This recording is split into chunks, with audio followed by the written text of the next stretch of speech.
We'll see what we do. Okay. Just before class started, I received a message from a friend of mine who many of you were davening for his daughter going back a little while ago. No Abat Shimrit, who had been in the car accidents a couple of years. There's already she had a bat mitzvah. She was doing great. And she's recently had a very bad backslide, mental health wise. So I don't know if she's hospitalized or not, but I ask you to just keep in mind Noah Bat Shivrit, and tonight's class is for Refuah Shlema for her, and of course all psuim and all people who've been injured, etc. Okay, what I want to do, like I say, I'm going to focus for the beginning on the Rosh known as Asher ben Yechiel. Last time we talked about the Rif. You said that the Rif, the Rosh, and then into the Rambam is a trilogy of genius of codifying Jewish law, and you can't understand how we get to halacha today. You can't understand how you get to the Shulchan Aruch. You can't understand how to get to the Torah going backwards in time until you understand who these people were. So we saw the Rif last week. Today we're going to talk about the Rosh, also known as Asher ben Yechiel. And I may push the Rambam to the next class. We shall see how things are going. Okay, so the Rosh, I wouldn't say unique because it's not so necessarily unique, but the unusual thing for him is he's really Ashkenazi and became a major posek in the Sfaradi world. The question is, how did that happen? Okay, so first of all, we're talking about when he was born is in the early somewhere around 1250. It's not exactly sure exactly when he died or when he was born, and he lived till the early 1300s. So he lived about 70 years, which again at that time period was a pretty decent lifespan. The main thing he is known for, Rabbeinu Asher Yechiel, Reish Aleph Shin Rabbeinu Asher, it says that's his shortened version, is his taking all the Talmudic law, very similar to what the Rif did, all the discussions that took place in the Gemara, and bringing it down to a brief discussion followed by halacha. The Rif basically just gave it the halacha straight out of the Gemara. Rabbeinu Asher gives a little bit more information, plus he gives halacha. Now, let's first understand a little bit about who he was. He was born in Cologne, in Germany, under the Holy Roman Empire, which is, those of you who know, neither was holy nor Roman nor an empire, if you ever heard that expression. And he died in Toledo, Spain. So again, you're talking about two different worlds, not physically that far apart, actually, but two different worlds as far as Torah, as far as custom, as far as everything. He had 8 sons, and the most prominent of his sons was his son named Yaakov, and we're going to find out later why he was so important. The Rosh has Yaakov, and Yaakov gives birth, in quotes, to something called the Turim, the Arba Turim, or the Tur, which will then give birth to the Shulchan Aruch. So you're starting to see here the foundations being laid down for the code of Jewish law. But again, I don't want to get too far ahead. I want to talk about the person himself. There was in the 1280s, again, we're talking in Germany right now, there were edicts. I know it's shocking, but there were edicts that came out against the Jewish people and persecution of the Jews. And one of the people who fell into a big problem was Maharam Rutenberg, the Rabbi Meir of Rutenberg, who was very famous. He was the Rav of the Rosh. He was the teacher of the Rosh. And he was famous because, and some of you heard me give the shiur, and some of you have heard Rabbi Brule when he was here back in December from Australia. Rob and Lisa's Zanaman son-in-law gave a talk about Pidyon Shvuim, and the most famous case of redeeming captives is that of Maharam Rutenberg. He was thrown in jail, and the community wanted to raise exorbitant amounts of money to get him redeemed. And in the end, he said, "Nothing doing. You're not going to take me out because it's going to be. Then they're going to kidnap other people." And he died in prison, not of anything except old age. So, anyways, during this time period, this is where the time period in which the Rosh is growing. He's getting older. He then, while the Maharame Rutenberg is now in prison, the Rush moves into the place of Maharame Rutenberg. The Rush takes over in Worms. Yes, we know Rashi is Worms. We're also going to talk about him. But unfortunately, because of the continued persecution of the Jews, he's forced to emigrate. Chances are he was being blackmailed somehow by the government. I can't tell you exactly what, but this seems to be the story that why the Rush had to leave Germany. After leaving Germany, he goes to southern France, and then from there to Toledo, Spain. And that's where he spends pretty much the rest of his life. He died very poor. He had survived, his known surviving children were said to have been killed in the persecutions that affected Spain in the late 1300s. He did have, again, what he was known for mostly was his methodical, systematic approach to the Talmud, how he would slice and parse the Gemara and come to pulling out certain portions, very brief discussions, sometimes asking questions on the Gemara, and then coming to conclusions. He was able to analyze and clarify. There are certain sugiyot, certain topics that take over many, many pages of Gemara, and he was able to lisanen, to somehow whittle it down to the bare, most important piece of information. It takes a brilliant mind to be able to do that, to take a massive amount of information and really pull out, again, there's no wheat and chaff when you're talking about Gemara, but when you talk about trying to pull out the essence, it's not easy to do that. He made a statement. I'm going to read it to you in English. We must not be guided in our decisions by the admiration of great men. And in the event of a law not being clearly stated in the Talmud, we are not bound to accept it, even if it's based on the works of the Gaonim. So this is an unbelievable statement. I'll explain to you what he just said in this brief statement. Here's a man in the 13th century who's making a halachic decision. And he's saying like this: there are times, many times, that the Gemara, the Talmud, does not come to a conclusion on its topic. And he can't just say, well, there's nothing I can do about that. He will come to a conclusion and on his own, based on his knowledge and his teacher, Maharame Rutenberg. And he says that sometimes it may even be in direct contradiction to some of the Gaonim. Remember, we talked about Sadi Gon and Hai Gon and all these different people. And he was not worried about going against a prior generation, which goes in the face of something that comes later in time, which was you're not allowed to go against a prior generation. But right now, at this time period of history, where the sizers of halacha, remember, this is a time period of the development of Jewish law. Until the time of the Gaonim, until after the time of the Gaonim, there's no codification whatsoever. There's no organization of Jewish law. It starts at the Rif and now at the Rush, where they're putting it to some form of an order just relating to the Gemara.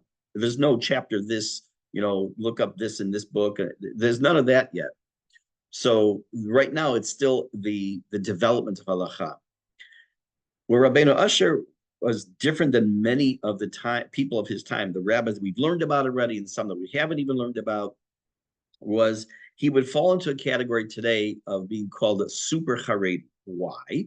There was no concept of Haredi then, in the terminology we use today. He was 100% opposed to any secular knowledge, philosophy, sciences, nothing. He didn't want to have anything to do. He felt that would be, it would hurt the person's neshama. It felt that he would. Now, having said that, I don't understand how someone interprets the Gemara when they don't know certain things of sciences. Maybe he limited the sciences to whatever was in the Gemara. I don't know. But he thanked Hashem publicly in something he wrote that he was not influenced by these outside forces of secular knowledge. Problem was, once he was in Toledo, he was in Spain. We've seen already some of these the people who are in Spain, not just the rabbinic community, but we're talking just the average person on the street in the Jewish world, actually was pretty well educated in many areas, in philosophy, in maths, and sciences, and other areas. So when he tried to make a decree, so to speak, in the community that no one should study non-Jewish subjects, that was very limited. His influence was very limited on the population of Spanish Jewry, and especially the secular population, even the secular population that was learning these different things that in certain circles were not being learned. It definitely did not go over very well. And he basically what he did was he took his very strict, very narrow focused opinion and knowledge of Torah, Gemara, Mishnah, and all that from Germany, and he tried to transplant that into Spain.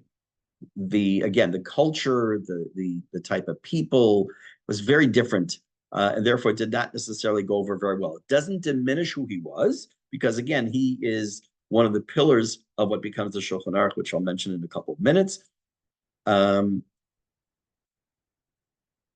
He leaves out, as I said, like the Rif, he leaves out most of the discussions in the Gemara. He also doesn't discuss, he leaves out the areas of halacha that had to do with specifically with the land of Israel. He was in a time period, not only were they not in Israel, not only did we have no rule of country of Israel per se at the time, but the idea of a land of Israel that was going to be settled, and there'll be issues of mitzvot hatuluyot ba'aretz, the land-based mitzvot like Shemitah and Bikurim and Maaser and Trumot, was so far removed that he felt that he needed to educate the people on things that they needed to know, to know now. Eventually, his work is compiled by his son Yaakov, and it comes out in something called Piskei HaRosh, the decisions of the Rosh. You will note that almost every single printing of the Talmud, I'm not talking about picking up just a book that has just the Gemara itself, but once you have a full Gemara, a full set, or just a full volume of the Gemara, whether it's from Art Scroll or it's from the just with no translation whatsoever, in the back of the Gemara, anything that the Rosh has written will be almost the first thing at the end. There's all the different commentaries that come at the back. The Rosh, the Rif, the Ran, that's Rabbeinu Nisim, the Mordechai, other names some of we talked about, some we have not. They'll be found, and almost every single printing of Gemara has that. It's not just because the printers wanted to maintain and keep the historical record. It's also very helpful for people who are doing research and want to know. They've learned the Gemara, what's the halacha? So you can look in the Rambam and all where the Rambam get it. Again, he's going to be basing it on the Piskei Halacha, the decisions of the Rif and the Ram, which we'll come to. And not the Ram, sorry, the Shulchan Aruch. In any case, it was so important, but I say I'll get to it right now. In the 1400s, late 1400s, when the Rabbi Yosef Karo, who was a mammoth individual in Jewish history, the author of the Shulchan Aruch, he decides that how he's going to come to conclusions on when there's not a clear-cut halacha on something in one area. He says he takes the Rif, who we learned about, the Rosh, who we just learned about, and the Rambam, who we're about to learn about, and he says if 2 out of 3, of course all 3, but if 2 out of 3 said X, that's his psak. So the Rif and the Rosh, who we just are learning about, the Rif last week and the Rosh this week, that's 2/3 of the basis of the halacha that's found in Shulchan Aruch, which is incredible. He wrote many things. I'll just give you names of a few things. He wrote Orchot Chaim. Orchot Chaim, he actually wrote for his sons. He wanted to give them guidance in life.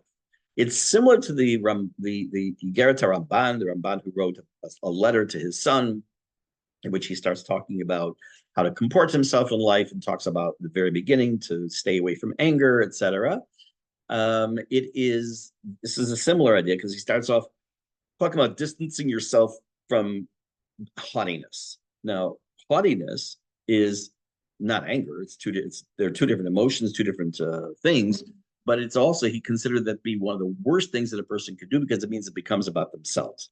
So that's his book, a treatise, I guess you would call it, on Musar, on giving life lessons. He also made a commentary on Seder Zeraim, in the first section of the Mishnah, and on Taharot. Also, he wrote Tosfot Harash.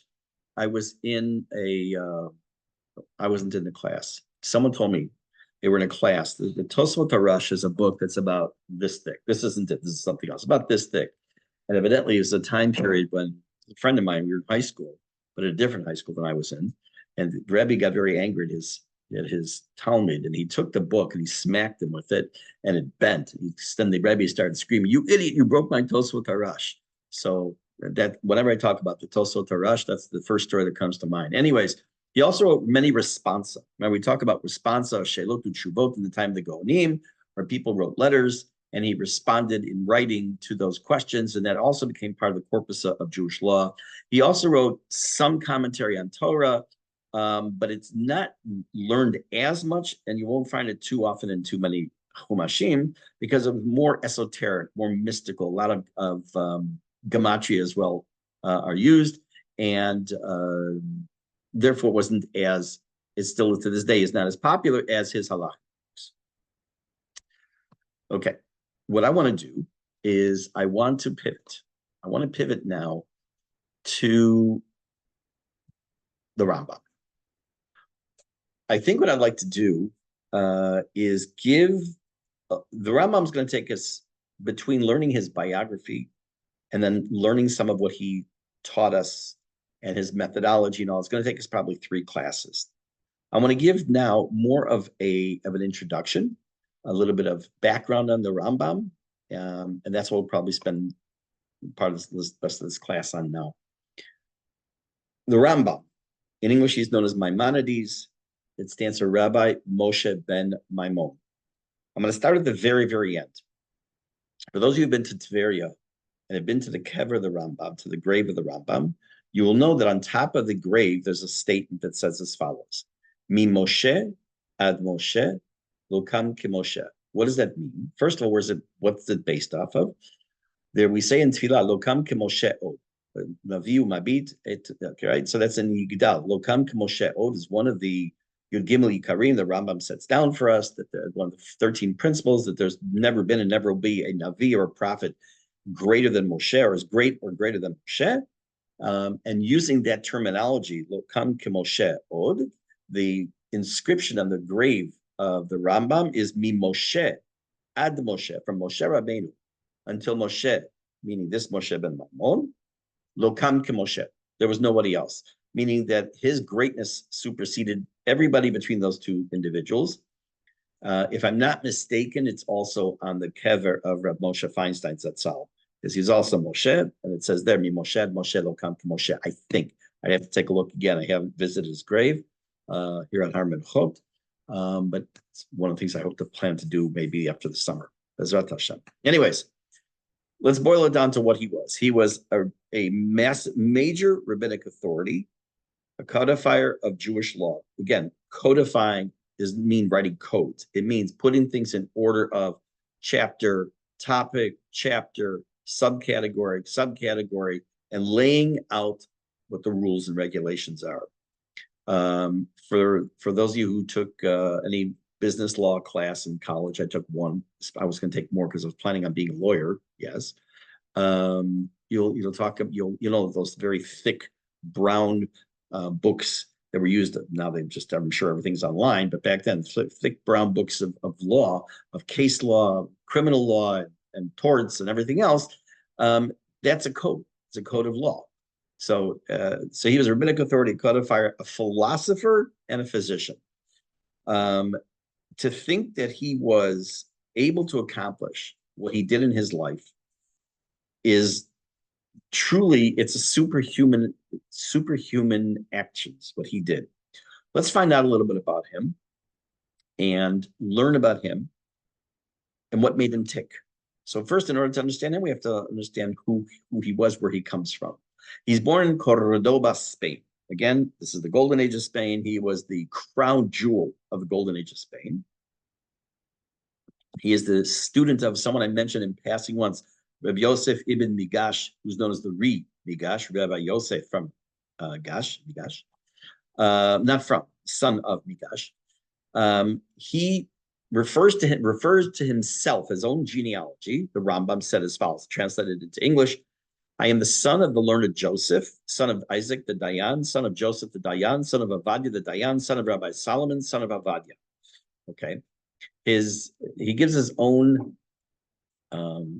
He understood that he came from Yichus. He understood that he came from great people, and it's said that the Masorah is that his Yichus, his genealogy traces itself all the way back to Rabbi Yehuda Hanassi. Now, why is that so important to know? Because Rabbi Yehuda Hanassi, as you remember, was the one who edited the Mishnah. That was the very first thing that was written down into Rasha B'al Peh, not in order of halacha, but by topic. We learned about the Shishasi Mishnah, the 6 sections of the Mishnah. So now you fast forward from the approximately year 200, approximately year 1200, it's actually 1135. You have the Rambam carrying on a similar tradition to what his great grandfather Rabbi Yehuda did, which was to change Jewish history. He was born, by the way, Erev Pesach, which is pretty interesting. In 1148, Rambam was 13. It's a little quick math in my head. He just had his bar mitzvah. And there was, again, this recurring theme of religious persecution. He had to leave Cordoba for a number of years. His father, whose name was Maimon, so his father is taking his family, they leave Cordoba, and they settled in a different place. They were wandering in Spain in certain areas, and they eventually settled for a while in 1160 in Fez, in Morocco, in Fez. And during those years of wandering, the Rambam, again, he's basically a kid. You know, in our terms today, he was a kid. He was a teenager. And he said, I'm going to read you, he's at the end of his commentary of Mishnah. He wrote, while my mind was troubled about this time period, okay, and remember, he's traveling, they're under persecution, they're running from city to city, community to community. He writes, while my mind was troubled and amid divinely ordained exiles, on journeys by land and tossed on by the tempests of the sea, et cetera, et cetera, et cetera. So he gives a little bit of an insight into who he was when he wrote his commentary on the Mishnah. Commentary on the Mishnah he finished when he was 18 years old. What does that mean? What's the commentary on the Mishnah? Again, if you take an average Gemara, in the back I mentioned you, there's the Rush and the Rif and the Marshad, other commentaries. You will also find at the back of the Gemara the Perush HaMishnayot al Pi Rambam. And we'll take a look at all these texts that I'm talking about tonight. I'll talk about next time. We'll take a look at some of them to see what they look like. But he basically took all the Mishnayot. There's approximately 4,500 Mishnayot, and he wrote a commentary on each one. He explained each one. He finished it, when he turned 18, which again is mind-boggling. Not only does he write a commentary on the Mishnah, he also writes a ma'amar, which is like an article, a treatise, I don't know what you call it in English, on the Jewish calendar called Ma'amar HaIbur. Now, why that's very significant is that when he starts to write his magnum opus that we call the Rambam, there are many, many, many, many, many pages in which his knowledge of astronomy is mind-blowing. He also wrote a short book on logic, Ma'amar HaHigayon. And he wrote also his notes on a commentary for many of the parts of the Talmud. Why? What was his purpose in doing all this? His writing the Mishnah, commentary on the Mishnah, his writing Ma'amar HaIbur, his writing about this thing on Higayon, writing commentary for himself pretty much on the Babylonian Talmud. What was its purpose? Eventually he would synthesize, that's the word I was looking for before. He would eventually synthesize all this information he's compiling to eventually extract halacha and to put it into a form for future generations. Okay, let's go back now.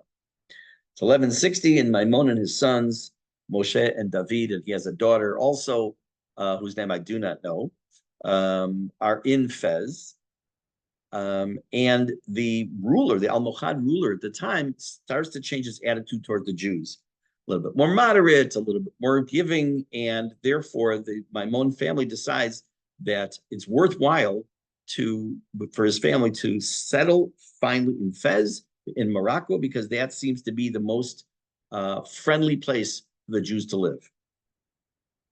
In addition to learning all this stuff on the Gemara and writing on Mishnayot and writing and all the Perushim and all the things he's writing, at the same time, he's also becoming extremely educated in general studies and specifically in medicine. He becomes very well known as a doctor. And while this is happening, again, you have to keep in mind, these Gedolei Yisrael, these great giants of Torah, did not live in a bubble. They didn't sit in the Beit Midrash. They didn't have a little office somewhere that people came and bowed down to them and kissed their rings, so to speak. And they were part of the world. They lived with the people. They were knowledgeable. They also were aware of what was going on around them. He wrote a letter while he is doing all this, while he's writing this treatise and starting to compile his magnum opus. He also is aware of the fact that there are people who are being forced into conversion, whether it's in Yemen or other places. And he writes a letter called Igeret Hashmat, a letter on forced conversion and how they should sanctify Hashem's name and just everything is about Kiddush Hashem. The opening line of this Igeret Hashmat, where he tells people that it's terrible, condemns forced conversions, he says the following: the self-styled sage who has never experienced what so many Jewish communities experience in the way of persecution. He says like this: a Jew must leave a country where he is being forced to transgress divine law. But I'll read you what he wrote in the Igeret Hashmat. He should not remain in the realm of that king. He should sit in his house until he emigrates. He should on no account remain in a place of forced conversion. Whoever remains in such a place desecrates the divine name, i.e. it's Chilul Hashem, and is nearly as bad as a willful sinner. As for those who beguile themselves saying that they will remain until Messiah comes to the Maghreb and leads them to Jerusalem, I do not know how he is to cleanse them of the stigma of conversion. He was very, very strong on, you get out of there. Your Jewish life is in mortal danger. You get out of there. And it was widely publicized. It made an impact on many people who went into hiding and then eventually are able to get out of Yemen and other countries where this is happening and forced conversions are happening. At some point, Rabbi Maimon himself, again, the Rambam's father, his family, they escape from Fez and they go to Akko here in Israel, up north on the coast. He's there for only a few months, and he starts to tour through the land of Israel. He visits Yerushalayim, and he said the following statement. I pulled out certain things that he said because I want to put them in here so we can kind of hear his words about his experiences as well. He said, I entered the site of the great and holy house and prayed there on the Thursday, the sixth day of Mar Cheshvan. A few days later, he then went to Marat HaMachpelah, the cave in Hebron, for the same purpose of praying at the Kever Avot, our ancestors' graves. He also made those 2 days, his first visit to Yerushalayim, his first visit to Hebron. He made them a Yom Tov, or festivals of his family. That meant that his family, the generation that came after him, they had to represent those days. The first one was 6th of Cheshvan. I don't know the date of his first going to, it'd be the 9th because it was 3 days later. 9th of Cheshvan as being holidays in his family. There is a concept in halacha. I'm just going to digress for a minute here, because you'll know a person in this story in halacha of when a person survives in a miraculous fashion from something, that they are allowed to have their own family Purim. And basically is a Sudat Hoda'ah.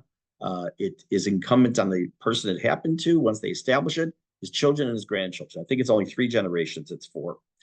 And the reason I'm mentioning it, not just because the Rambam did something similar, but having to do with establishing it as a festival for his family for these 2 great monumental moments of his life, but also because in our neighborhood, Rabbi Dr. Dov Frimmer, his father, Alav Shalom, was held hostage in Washington, beaten along with others. He was held hostage And it definitely sounded like he and others who were held hostage by Arab terrorists.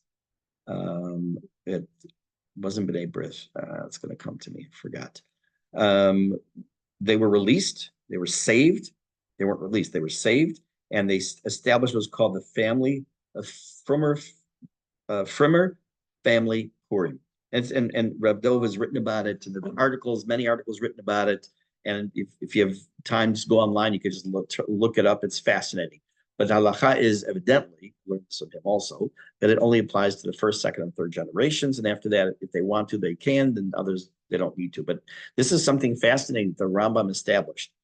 In our family, and I'm sure this is true in others, and it's coming up next week for me personally on Sunday, let's say Shabbat Sunday.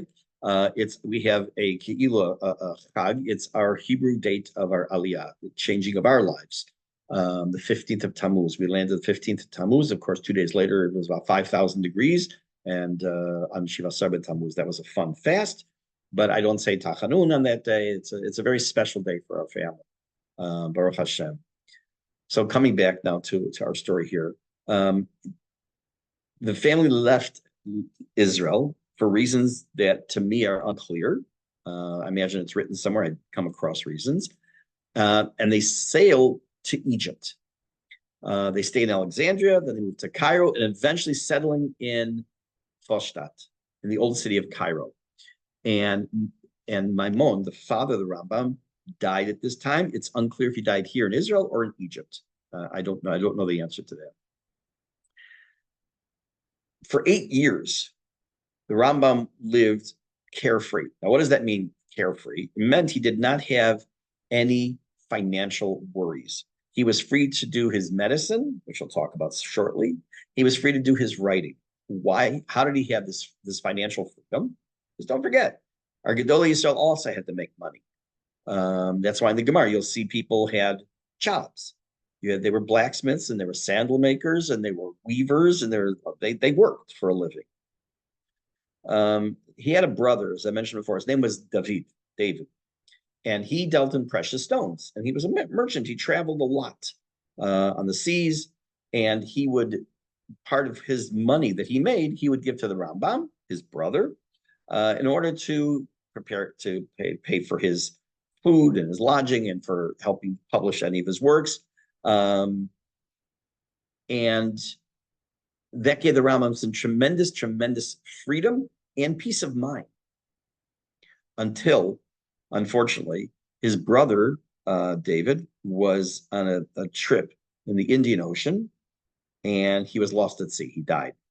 And that put and he left behind a wife and 2 children. And he not only lost the family fortune, but evidently somehow the money went to other people. So besides the financial hit, of course, for the Rambam, we're talking an emotional blow. He went into a depression.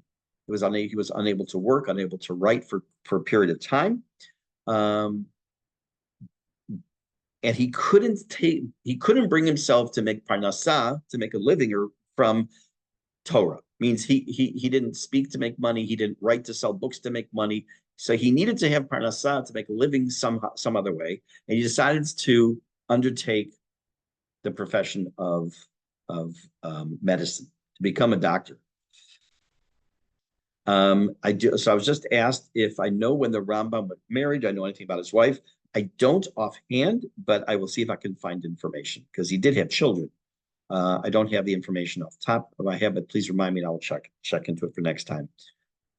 You kind of wonder what the Rambam's life would have been had his brother not died, had he not become eventually the what's it called, the Sultan's doctor, and become so prominent and had an in at the government because of that, and many other rulers as well. Whether it was Saladin, it was somewhere in Egypt and other countries. The legend is that Richard the Lionhearted also sought his services as a private physician. What would the vector of his life been had stayed straight where it was, rather than having branched off, also being Torah and also the issue of medicine. In 1177, he becomes the official head of the Fostat community in Cairo. They were very busy years. He actually, just to answer sort of what you asked, Judy, he had his first wife died young, and he remarried, and he took a second wife who was, I have it here. I should remember that. I have it here. His second wife, the sister of Ibn al-Mali, who was one of the royal secretaries, who himself was married to one of Rambam's sisters. So he married, I guess, his sister-in-law. And they had one son whose name was Avram. He himself will become a massive person in Jewish history and in Jewish law. And it is for his son, specifically, he writes a book of philosophy called Guide for the Perplexed, or Moreh Nevuchim. So that book changes the history of Jewish philosophy. That book gets the Rambam in trouble. We'll see. That book lays the foundation for many, many, many, many other works of philosophy that come afterwards. That book gives birth as a form of repentance to Rabbi Yonah of Gerundi to write the book Shari Tshuva for having gone against the Rambam.